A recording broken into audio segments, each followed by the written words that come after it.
નમસ્કાર મિત્રો, આજે આપણે આકાશવાણીના જયેશભાઈ રાવલ આપણી સાથે છે અને કચ્છ વિશે આપણે માહિતી મેળવશું એમની પાસે કે કચ્છ શું છે અને કચ્છ પહેલા શું હતું. તો જયેશભાઈ, કચ્છ પહેલા શું હતું? સુભાઈ, તમે પ્રશ્ન છે એના બે જવાબ મારી પાસે તૈયાર થાય છે અને એ અહીંયા 35 વર્ષ કામ કર્યા પછી જે મારી નાનકડી સમજ વિકસી છે એના આધારે હું તમને જવાબ આપું છું. તો સૌથી પહેલા તો વાત એ છે કે કચ્છી અને કચ્છ એ હંમેશા દેશ વિદેશમાં સન્માનનું નામ રહ્યા છે.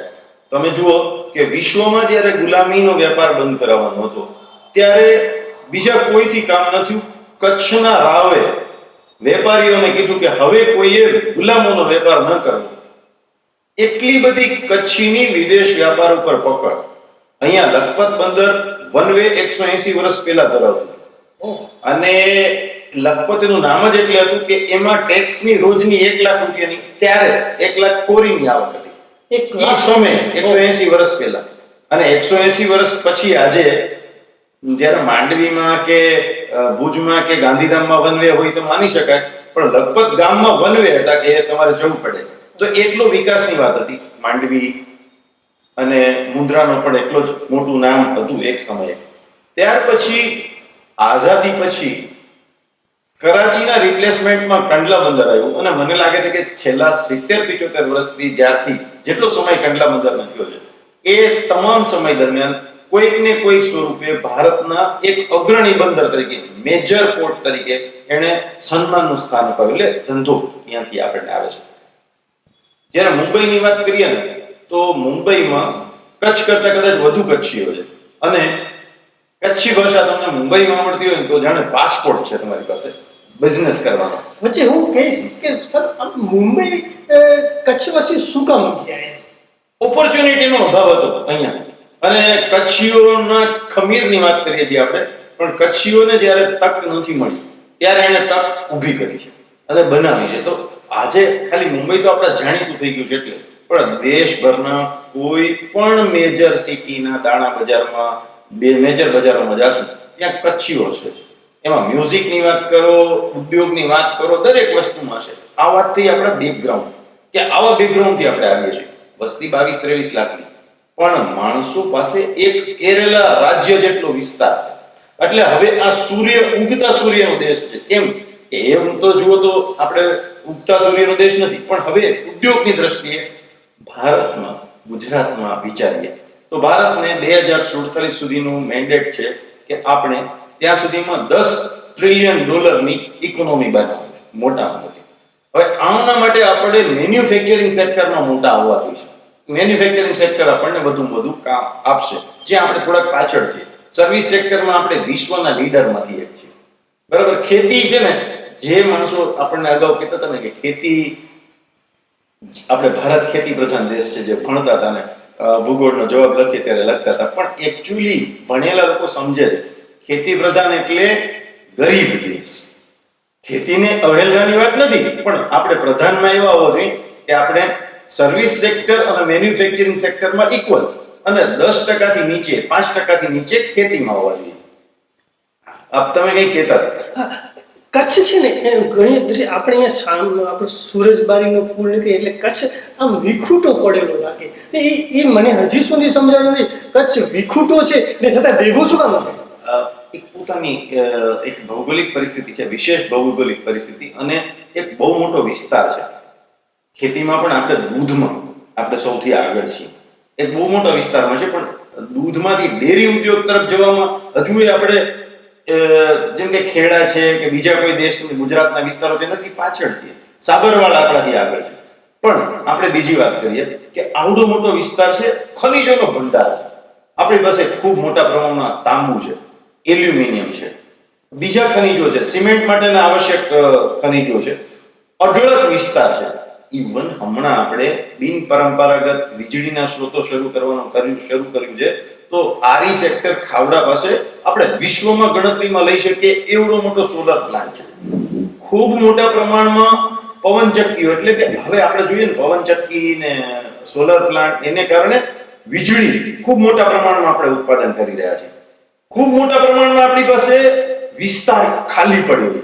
હવે ઉદ્યોગમાં મેન્યુફેક્ચરિંગ સેક્ટરમાં ગવર્મેન્ટને પૈસા રોકવા જ પડશે. ગવર્મેન્ટ એમાં એને તક આપવી જ પડશે. કંડલા, ટુરિઝમ, મુન્દ્રા, માંડવી, લખપત પછી હવે મેન્યુફેક્ચરિંગ સેક્ટર ફ્યુચરની બૂમ. એના માટે શું જોઈએ? તો કે મેન, મશીન, મટીરિયલ અને ટેકનોલોજી. એટલે મશીન ટેકનોલોજીમાં આવી ગયું. આપણી પાસે બધું છે. બધાને ફરજિયાત કચ્છમાં આવવું પડશે. કારણ કે ખાવડાથી એટલે મુન્દ્રા તમને યાદ હોય ને તો અદાણીના અધિકારીઓ પહેલા થોડાક સમય પહેલા જ્યારે કોઈ નામ નતું સાંભળ્યું ત્યારે કેવા આવતા હતા. એક સમય એવો આવશે કે મુન્દ્રાથી ભુજ વચ્ચે રાત્રે લાઇટ કરવાની જરૂર નહીં પડે એટલી ગાડીઓ આવતી જતી હશે કે એની હેડલાઇટમાં તમે કામ કરી શકશો. ત્યારે આપણને લાગે કે મુન્દ્રા કેરવેન દો. હવે મુન્દ્રાની હાલત જુઓ તો જમીન લઈ શકશો તમે મુન્દ્રામાં?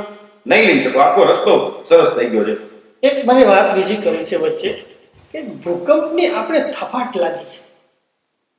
ભૂકંપ પહેલા આપણી કોઈ પ્રગતિ દેખાતી નથી. ભૂકંપની થપાટ લાગ્યા પછી પરિવર્તન આવ્યું. એ વસ્તુ યોગ્ય છે કે પછી એનાથી પહેલા પરિવર્તન હતું? ભૂકંપથી જે તકલીફો થઈ એના કારણે શહેરના કોટની અંદર રહેતા લોકોને વધારે તકલીફ થઈ. ધારો કે ભુજનો દાખલો લઈને તો 10-11 હજાર જણા જે આપણે ગુમાવ્યા એમાંથી મોટા ભાગના લોકો શહેરની અંદર રહેતા હતા. ભૂકંપ પછી એવું થયું કે ભુજમાંથી એ લોકો બહાર રહેવા ગયા. જેવા મકાનમાં તમે રહ્યો ને એવી બુદ્ધિ થાય. તો હવે આપણે ખુલ્લામાં રહેવા ગયા, વિકસ્યા. ભૂકંપથી પ્રગતિ દેખાણી. બાકી આ સતત ચાલતી પ્રક્રિયા છે અને જ્યાં ઓપોર્ચ્યુનિટી હશે ત્યાં આવશે. હવે આપણે જે ચિંતાનો વિષય એ છે કે આપણી શિક્ષણ સંસ્થાઓએ આવનારી પ્રગતિને મગજમાં લઈ અહીંયાના કચ્છીઓને આ જે પ્રગતિ છે એનો પ્રોડક્શનમાં, મેનેજમેન્ટમાં અને મનીમાં મેક્સિમમ લાભ લઈ શકે. કારણ કે વિદેશમાંથી આપણી પાસે ખૂબ પૈસા આવે છે. આપણી માધાપર, બળદિયા, કેરા એની બેંકોમાં ખૂબ ડિપોઝિટ છે. એની અગેન્સ્ટમાં અહીંયા ઉદ્યોગો કેટલા સ્થપાણા એ જોઈએ તો જરાક આપણે જોવું પડે એવું છે. તો એ જગ્યાએ અહીંયા ઉદ્યોગો મોટા પ્રમાણમાં સ્થપાય અને એ કચ્છીઓ બેઝ હોય. કારણ કે કચ્છીઓની અંદર ગટ્સ છે. એને ધંધો કરતા આવડે છે, એને કામ કરતા આવડે છે. એ બુદ્ધિનો ઉપયોગ કરીને અને અત્યારે વર્તમાન વડાપ્રધાન છે મોદી સાહેબ, એને કચ્છ પ્રત્યે આદર છે, કચ્છીઓ પ્રત્યે આદર છે. કચ્છીઓએ વિશ્વમાં પોતાનું નામ કરેલું છે. તો એની બુદ્ધિ એ અહીંયા લગાડે અને અહીંયાના જે લોકલ લોકો છે એને એમાં તક આપે. તો શું થાય કે આજે આપણા છોકરાઓ છે ને જે એ પટેલના છોકરાઓ હોય, રબારી છોકરાઓ હોય, મુસ્લિમ છોકરાઓ, આ બધાની અંદર એક સ્કિલ તો છે જ. પણ આળસુ છે. આળસુ નથી સાહેબ. તક આપે છે ને ત્યારે કચ્છીઓ સૌથી ઉપર જઈને બેસે છે. ને ઘણીવાર હું માર્ક કરું છું કચ્છના છોકરો ઘણીવાર આળસપણાને લીધે અને બારે એટલું જ મોટું કામ કરે છે. એનું કાંઈ રીઝન ખબર નથી પડતી. હું છે ને એના માટે દર વખતે એક સારી વાર્તા મેં ગોતી કાઢી છે.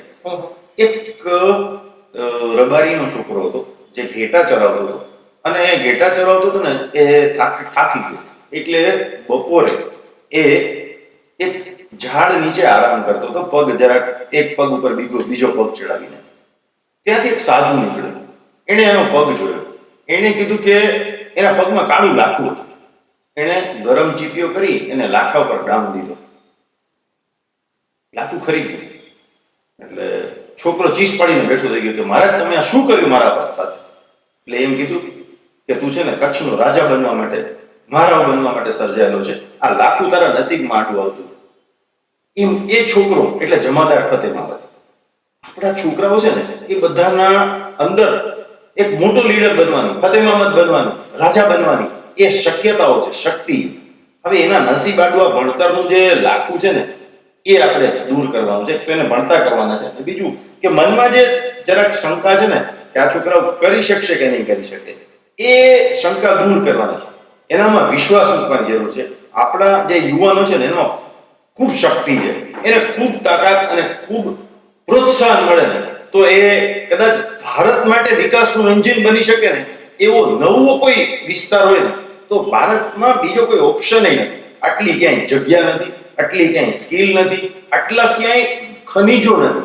એટલી વસ્તુઓ પડેલી છે. હવે વીજળી આટલા મોટા પ્રમાણમાં ક્યાંય વીજળી નહીં બને અને વસ્તુ અહીંયા બનશે ને સાહેબ એના માટે આપણી પાસે મોટા મોટા પોર્ટ્સ છે. અત્યારે મુન્દ્રા પોર્ટ છે, કંડલા પોર્ટ છે, માંડવી તૈયાર છે, સબસિડરી એટલે સાથે કામ કરવા માટે નવું બંદર કંડલાની બાજુમાં ડેવલપ થઈ રહ્યું છે. એટલે એટલી બધી તકો આવી રહી છે આવતા 20 વર્ષમાં.